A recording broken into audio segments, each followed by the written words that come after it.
Bismillahirrahmanirrahim. Assalamualaikum warahmatullahi wabarakatuh. Selamat pagi dan salam sejahtera buat kita semua. Perkenalkan, nama saya Fatma Sari, salah satu dosen di Fakultas Hukum Universitas 19 November Kolaka. Saat ini saya akan menyampaikan PDD UKTPT dalam bidang pengajaran. Nah, pada kesempatan yang baik ini saya akan menjelaskan salah satu mata kuliah yang saya ampu, yaitu mata kuliah Hukum Perikatan. Sebagai dosen, alhamdulillah saya telah melaksanakan 3 komponen dalam Tridharma Perguruan Tinggi. Salah satunya adalah komponen pengajaran. Dalam mendeskripsikan mata kuliah ini, saya menggunakan pendekatan DEI, yaitu Delivery, Interaction, dan Assessment. Nah, yang pertama yaitu point delivery, yaitu bagaimana cara saya menyampaikan atau membawakan materi perkuliahan yang saya ampu agar dapat diterima mahasiswa dengan baik. Kemudian yang kedua, interaction, yaitu bagaimana saya menjalin interaksi kepada mahasiswa agar capaian pembelajaran dapat tercapai dengan baik. Kemudian yang ketiga yaitu assessment, yaitu bagaimana saya memberikan tugas kepada mahasiswa guna mengukur kemampuan atau kinerja mahasiswa secara objektif. Mata kuliah perikatan adalah mata kuliah wajib di semester 5, yaitu semester ganjil di Fakultas Hukum Universitas 19 November Kolaka. Mata kuliah Hukum Perikatan mempelajari mengenai ruang lingkup hukum perikatan secara umum dan dengan segala perkembangannya, khususnya perikatan yang lahir karena perjanjian maupun undang-undang. Disertai jenis dan contoh kasus di masyarakat, mata kuliah ini diharapkan dapat menjadi fondasi awal bagi mahasiswa dalam membuat perjanjian. Adapun sub CPNK mata kuliah Hukum Perikatan yang pertama adalah mahasiswa mampu menjelaskan istilah, pengertian hukum berdasarkan KUH Perdata dan para ahli. Kemudian yang kedua, mahasiswa mampu menjelaskan macam-macam perikatan, sumber perikatan, dan hubungan perikatan dan perjanjian. Kemudian sub CPNK yang ketiga yaitu mahasiswa mampu menjelaskan syarat sahnya suatu perjanjian. Kemudian yang keempat, mahasiswa mampu membedakan prestasi dan non-prestasi dalam perjanjian. Kemudian mahasiswa mampu membedakan keadaan memaksa dan resiko dalam perjanjian.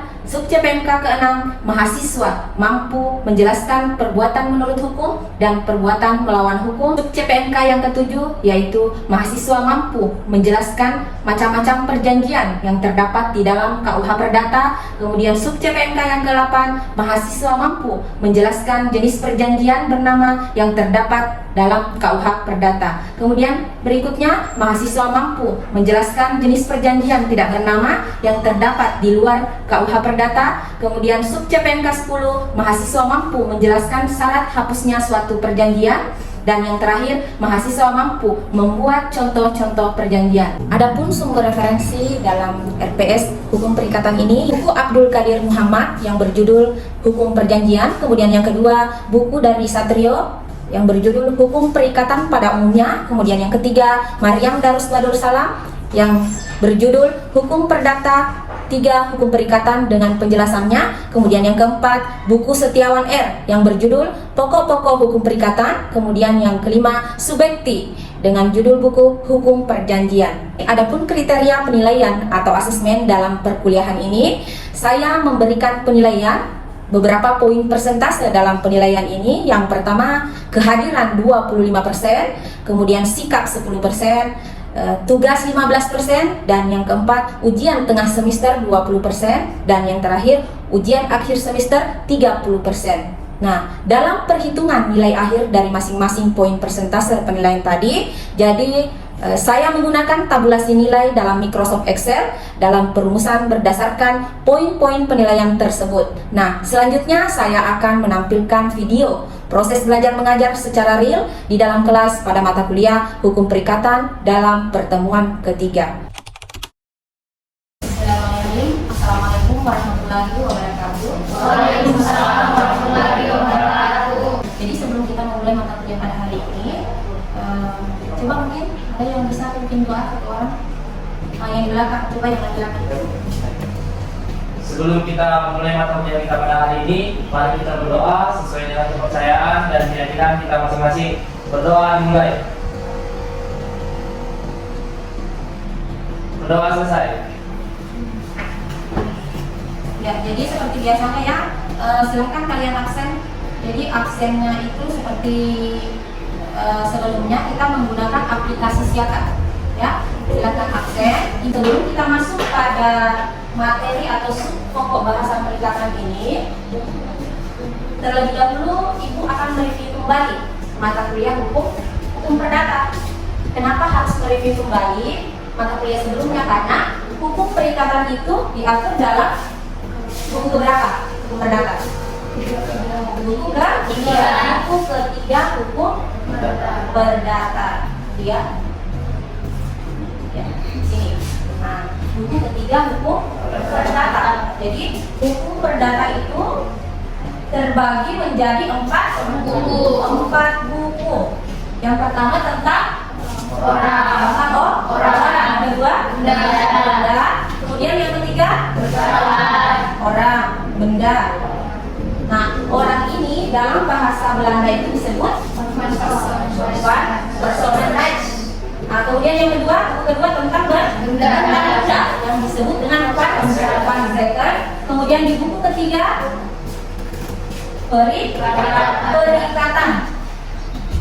perikatan yang merupakan materi kita saat ini. Kemudian yang keempat belum lengkap. Pembuktian dan daluarsa. Buku pertama sampai ketiga ini merupakan disebut masuk kategori hukum perdata formil. Jadi buku pertama tentang orang, benda, kemudian perikatan ini masuk pada kategori hukum perdata formil. Kemudian buku keempat perikatan dan daluarsa ini masuk yang kategori hukum perdata material. Kita masuk pada tujuan pembelajaran terkait syarat sah perjanjian. Jadi tujuan pembelajaran syarat sah perjanjian yaitu mahasiswa mampu menganalisis atau menguraikan syarat sah perjanjian. Kemudian, di sini kita lihat gambar dulu ya. Nah, ini ada gambar. Coba cermati gambarnya. Silakan fokus ke gambar. Nah, di sini ada 3 gambar ya. Nah, ketika misalnya Anda melihat gambar tersebut, coba siapa yang bisa menjawab? Di antara ketiga gambar ini, yang mana menggambarkan terkait materi kita pada hari ini? Gambar? Kenapa? Alasannya apa? Iya. Jadi yang pertama apa itu? Nah, di antara ketiga gambar tersebut, yang mana hukum publik dan privat? Kira-kira bisa tidak bedakan? Saya Bu. Ya, silakan. Sebelumnya terima kasih. Menurut saya gambar yang pertama merupakan hukum publik karena melibatkan antara pemerintahan dengan rakyat. Kemudian gambar yang ketiga merupakan hukum privat karena di situ menggambarkan perjanjian antara hanya individu dan individu atau antara orang dengan orang. Kalau gambar yang di tengah? Kalau gambar yang tengah saya masih kurang mengerti Bu. Nah, yang di tengah itu masuk publik atau privat? Publik. Kira-kira hukum apa dia? Pidana. Misalnya adalah pembunuhan. Jadi kita fokus pada gambar ketiga terkait kalau dia gambarnya itu menggambarkan tentang perkara. Seseorang yang melakukan suatu perjanjian. Sudah dipahami ya? Nah, sebelum kita masuk di sini ada beberapa referensi buku, jurnal maupun artikel yang bisa kalian jadikan sebagai bahan referensi. Sekarang kita masuk pada syarat sah perjanjian, ya. Syarat sah perjanjian. Nah, ini diatur dalam buku ketiga KUH Perdata. Nah, syarat sah perjanjian itu diatur dalam pasal berapa? 13, 20. Yang pertama syaratnya apa? Sepakat. Kemudian yang kedua apa? Catat atau kecakapan. Yang ketiga suatu hal tertentu. Dan yang keempat apa yang keempat? Yang keempat itu kausa yang diperbolehkan. Kausa yang diperbolehkan. Diperbolehkan oleh siapa? Ya, kenapa kausa yang yang diperbolehkan atau dibolehkan oleh undang-undang sepanjang tidak melanggar undang-undang, apalagi kesusilaan, apalagi ketertiban umum. Jadi ini jelaskan satu persatu ya, mulai dari kata sepakat. Nah sekarang ada yang ingin bertanya? Ya, silakan. Terima kasih. Ini saya ingin bertanya mengenai apakah sah perjanjian itu secara lisan? Yang perjanjian secara lisan. Jadi perjanjian itu ada dua ya, lisan dan tulisan. Nah dalam KUH Perdata mengatur ini tadi 13.2.20, yang mana syaratnya perjanjian itu sepakat, kemudian cakap, suatu hal tertentu, kemudian klausul yang diperbolehkan. Ada tidak di antara di sini bahwa tidak dibolehkan perjanjian secara lisan? Tidak ada. Jadi sepanjang memenuhi syarat sah perjanjian ini, maka sah perjanjian lisan pun sah menurut hukum. Seperti itu ya. Kalau misalnya ditanyakan, bagaimana pembuktiannya? Kalau misalnya ya, salah satunya misalnya ingkar janji terhadap perjanjian yang dibuat, bagaimana cara pembuktiannya? Sementara misalnya tidak ada, misalnya perjanjian tertulis. Nah, salah satu cara pembuktiannya adalah ketika misalnya kita melakukan perjanjian, harusnya ada pihak tiga empat saksi ya. Jadi dua saksi, minimal dua saksi. Nah itu bisa menjadi pembuktian di persidangan. Seperti itu ya. Ada lagi? Kalau tidak ada saya lanjut ya. Baik, di sini ada contoh perjanjian. Nah ini termasuk perjanjian tertulis. Nah, pertanyaan Ibu, ini ada namanya materai ya. Apakah ketika misalnya kita melakukan suatu perjanjian, ya, kemudian tanpa materai, hanya tanda tangan, apakah itu sah menurut hukum? Ada yang bisa jawab beserta alasannya. Kira-kira sah nggak? Nah, sah. Karena materai itu dia tercantum di dalam suatu perjanjian. Iya, betul sekali ya. Jadi ini materai ini hanya ambil sebagai pajak. Nah, sebagai apa ini? Kira-kira materai kalau dia sebagai bentuk rasiat perjanjian yang dibuat. ya, ketika misalnya lihat salah satunya ya keberatan, kemudian melakukan pengadilan. Nah ini kan sebagai administrasi ya, sebagai administrasi saja, tetapi tidak masuk dalam syarat perjanjian. Nah sekarang kita masuk pada kata sepakat. Apa yang dimaksud sepakat? Sepakat artinya persesuaian kehendak. Persesuaian kehendak. Jadi ketika misalnya contohnya ya si A dan si B melakukan suatu perjanjian, maka keduanya harus sepakat. Ketika misalnya si A memaksakan kehendak terhadap si B, maka apakah perjanjiannya dianggap sah atau tidak? Tidak ya, karena tidak memenuhi syarat subjektif. Jadi syarat pertama dan kedua ini disebut syarat subjektif. Kenapa? Karena apa? Karena berbicara mengenai subjek perjanjian. Ya, jadi syarat pertama dan kedua ini merupakan syarat subjektif. Kemudian syarat ketiga dan keempat masuk kategori syarat objektif karena berhubungan dengan perjanjian. Paham ya? Paham. Nah, paksaan ini terbagi lagi menjadi tiga. Yang pertama, silakan dicatat. Ada yang namanya terpaksa karena tidak. Ada yang bisa kasih contoh? Terpaksa karena kehilangan. Kemudian yang kedua, terpaksa karena penipuan. Dan yang ketiga, terpaksa karena kedudukan yang tidak seimbang. Coba, dapat hilafah. Contohnya misalnya, kalau hilaf itu terbagi menjadi dua. Yang pertama, error in person, error karena orangnya, ya, hilaf karena orangnya. Kemudian yang kedua ada namanya error in substansi. Substansi contohnya misalnya ya, saya membeli buku perikatan melalui online, tetapi yang saya mau itu penulisnya itu MF Subekti misalnya ya. Nah ketika misalnya bukunya datang, ternyata judul buku yang sama, kemudian dia penulisnya berbeda, tapi kita maklumi karena dianggap bahwa mungkin salah kasih masuk paket atau segala macam ya. Nah, terkadang itu kita sepakat karena terpaksa saja, karena kasihan. Kemudian penipuan. Nah, kalau penipuan itu silakan catat ya. Yang kedua, yang pertama tadi paksaan karena kehilapan. Kemudian yang kedua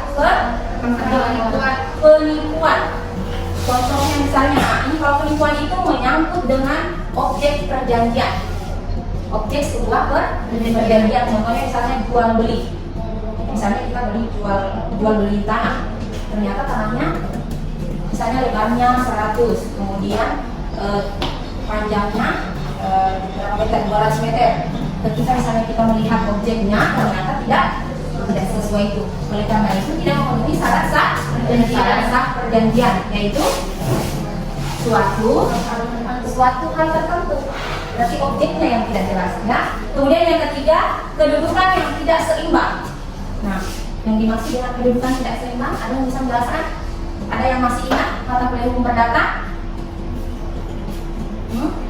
Jadi kedudukan tidak seimbang, saya berikan contoh, misalnya pelaku usaha dengan konsumen, ya. Terkadang kita iya saya mau beli, tapi karena kayak sombong atau bagaimana ya penjualnya merasa kedudukannya lebih tinggi, itu masuk dalam kategori paksaan. Sepakat. Nah, atas sepakat ini ketika misalnya tidak terpenuhi, maka apa konsekuensi hukumnya? Dapat dibatalkan. Tetapi sepanjang tidak ada yang keberatan, ya, walaupun misalnya objeknya tidak jelas, tetapi tidak ada yang keberatan, maka dianggap sah, ya.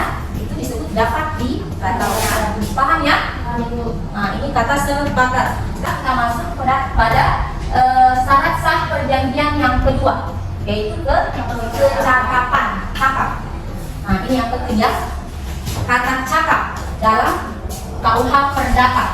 Orang yang dianggap tidak cakap hukum atau tidak dapat melakukan perbuatan hukum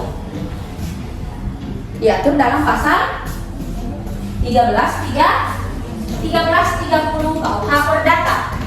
Orang yang dianggap tidak cakap itu adalah yang pertama, belum cukup umur. Iya, belum cukup umur atau belum dewasa. Nah, dewasa diatur dalam pasal berapa? Kalau misalnya undang-undang perkawinan, undang-undang nomor. Nah, di dalam undang-undang perkawinan, undang-undang nomor 1 tahun 1974, di situ dijelaskan bahwa orang dewasa itu berumur 21 tahun, baik laki-laki maupun perempuan. Begitu juga di pasal 330 KUH Perdata. Di pasal 330 KUH Perdata juga dikatakan bahwa yang dikatakan dewasa itu umur 21 tahun. Nah, sekarang pertanyaannya Ibu, apakah semua orang yang berada di bawah umur 21 tahun, di bawah umur 21 tahun itu dianggap tidak cakap atau tidak dapat melakukan perbuatan hukum? Ada yang bisa jawab? Nah, ini kan batas minimalnya ya, 21 tahun. Ketika misalnya seorang, misalnya ya, contohnya Mutmainah, umurnya 20 tahun, apakah itu dianggap tidak cakap hukum? Hah? Tidak. Tetapi ketika misalnya Mutmainah sudah menikah, siapa namanya yang lagi? Apa? Dinata. Coba Dinata ya, saya ganti dulu karena dia laki-laki. Ketika misalnya sudah menikah, maka dianggap cakap hukum dan dapat melakukan perbuatan hukum. Contohnya misalnya perjanjian. Kenapa? Alasannya apa?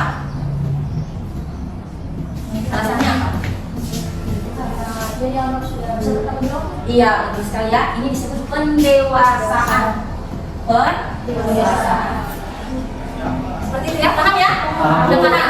Kemudian yang kedua, orang yang berada di bawah pengampuan.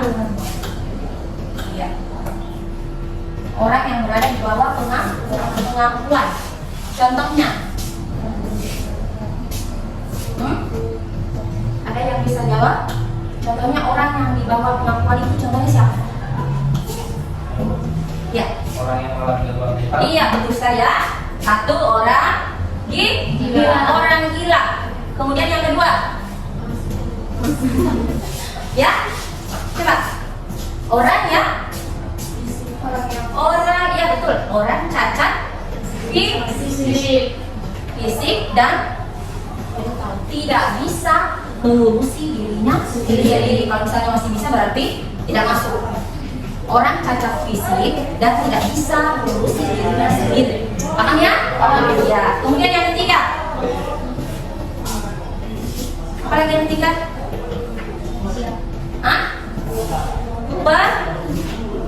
Pemabuk.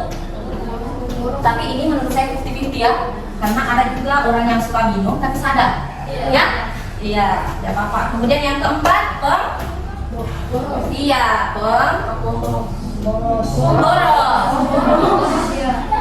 Kalau pemboros itu semuanya orang pensi.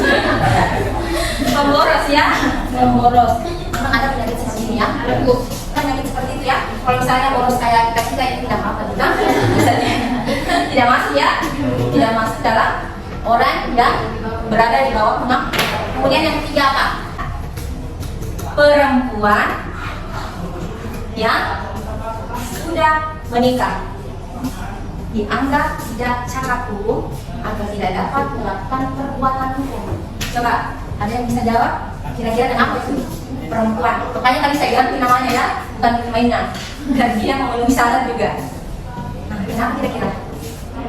Karena perempuan yang sudah menikah memiliki kepala keluarga.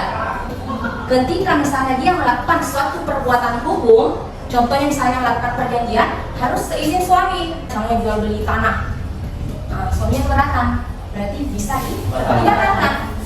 Karena dia termasuk dalam orang yang dapat masuk kategori orang yang diampuni. Jadi dia tidak bisa melakukan perbuatan hukum tanpa sepengetahuan suami. Paham ya? Paham. Ingat itu istri-istri, calon istri semua. Kemudian yang keempat. Yang keempat itu orang yang memang diatur di dalam undang-undang bahwa dia tidak dapat melakukan perbuatan hukum. Kalau misalnya orang yang di penjara gimana? Apakah dia sudah tidak memiliki hak? Masih ya? Masih. Jadi dia termasuk ya? Masih bisa. Berarti dia orang yang tidak berada dalam pengakuan. Nah, ini syarat sah perjanjian yang kedua. Ya? Sudah paham ya? Nah, sekarang kita masuk ke, ada yang ingin bertanya? Kalau misalnya tidak ada, kita masuk pada syarat sah perjanjian yang ketiga. Sudah tidak ada? Oke, kita masuk di syarat sah perjanjian yang ketiga, yaitu suatu hal tertentu yang mana itu masuk pada syarat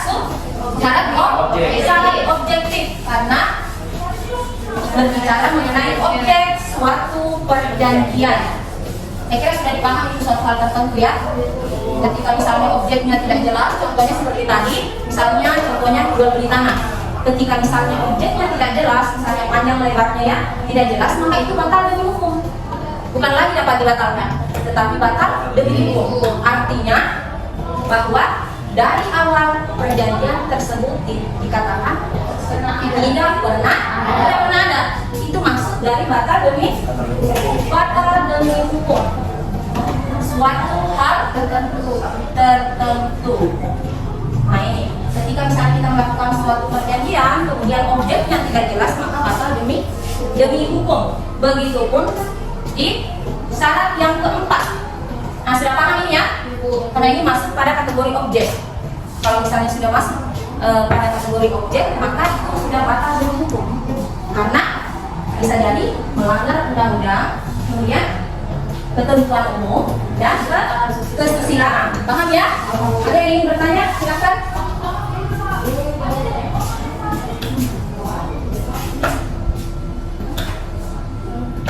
Silakan. Ada yang bertanya? Pertanyaan saya, apa hubungan dari Coba keras. selain itu apa hubungan perikatan dengan perjanjian ibu? Jadi bagi hubungan perikatan dan perjanjian. Tentu hubungan ya, misalnya ketika siapa namanya mutmainah ya, mutmainah dengan aku tuh melakukan suatu perjanjian. Nah di situ kan ada yang namanya kesepakatan.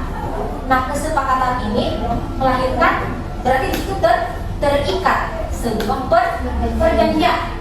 Oleh karena itu perjanjian itu melahirkan sebuah perikatan. Paham ya? Berarti di situ berhubungan. Ketika kita misalnya melakukan suatu perjanjian, sudah pasti ada yang namanya perikatan di dalamnya. Karena ada yang namanya kata sepakat. Kalau misalnya tidak terjadi yang namanya kata sepakat, maka di situ tidak terikat dalam suatu isi perjanjian. Paham ya? Seperti itu ya.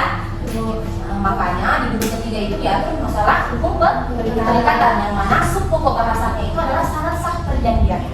Nah itu hubungannya ya. Baik, yang terakhir kita masuk pada kausal yang diperbolehkan. Sebab yang diperbolehkan. Ini maksudnya apa ini? Sebab yang diperbolehkan. Objeknya harus yang diperbolehkan, yang sesuai dengan undang-undang. Contohnya misalnya, kalau misalnya saya berikan contoh jual beli narkoba, objeknya itu halal atau tidak? Tidak ya, karena bertentangan dengan undang-undang dan itu diatur dalam pasal apa? Masuk apa itu? Hukum pidana atau hukum tata negara atau apa? Hukum pidana. Seperti itu ya. Kausa yang diperbolehkan. Paham ya sampai di sini? Jadi kesimpulannya bahwa syarat sah perjanjian itu terbagi menjadi 4. Jadi perjanjian apapun, mau itu perjanjian berupa lisan maupun tulisan ya, ini syarat sahnya. Jadi tidak ada yang beda ya. Nah, syarat pertama dan kedua merupakan syarat subjektif. Ketika misalnya salah satunya tidak terpenuhi, maka konsekuensi hukumnya dapat dibatalkan. Itu ya, jadi itu harus diingat itu. Kemudian di syarat ketiga dan keempat. Nah, syarat ketiga dan keempat itu merupakan syarat objektif. Ketika salah satunya tidak terpenuhi, maka batal demi hukum karena mengikut objek perjanjian. Apa konsekuensi hukumnya? Batal demi hukum. Ketika misalnya salah satunya keberatan dan melaporkan, maka dia dikenakan sanksi. Siapa yang bisa mengenakan sanksi? Siapa yang bisa kenakan? Dia pejabat yang berwenang, kemudian dilimpahkan ke hakim atau pengadilan yang putuskan. Begitu juga terkait tadi kecakapan ya, terkait orang yang berada di bawah kemampuan. Kita tidak bisa menjas bahwa dia orang gila kalau tidak ada putusan dari pengadilan atau hakimnya. Misalnya juga kayak pemabuk ya, kita tidak bisa langsung memvonis bahwa dia itu tidak secara hukum. Jadi harus ada putusan dari pengadilan. Seperti itu ya. Bagaimana? Sudah paham? Paham ya. Jadi untuk pertemuan hari ini mengenai pembahasan syarat sah perjanjian, dan tidak ada lagi yang ingin ditanyakan. Insya Allah kita akan bertemu di pertemuan berikutnya dengan materi prestasi dan uang prestasi di dalam perjanjian. Nah sebelum ditutup, Ibu berikan tugas ya, dan silakan dikerja. Untuk tugasnya silakan lihat di aplikasi Edlink. Seperti biasanya Ibu memberikan tugas di aplikasi tersebut ya. Ya silakan dicek kembali nanti. Tugasnya itu mengenai cari kasus perjanjian yang mana di dalam perjanjian tersebut terdapat uang prestasi. Nah silakan dicek ya di aplikasi Edlink. Insya Allah Ibu akan berikan waktu 3 hari dan berakhir di hari Rabu. Ibu akhiri pertemuan kita pada hari ini. Lebih dan kurangnya mohon dimaafkan. Assalamualaikum warahmatullahi wabarakatuh. Waalaikumsalam warahmatullahi wabarakatuh. Demikianlah deskripsi singkat dan proses pembelajaran mata kuliah yang saya ampu. Semoga bermanfaat. Assalamualaikum warahmatullahi wabarakatuh.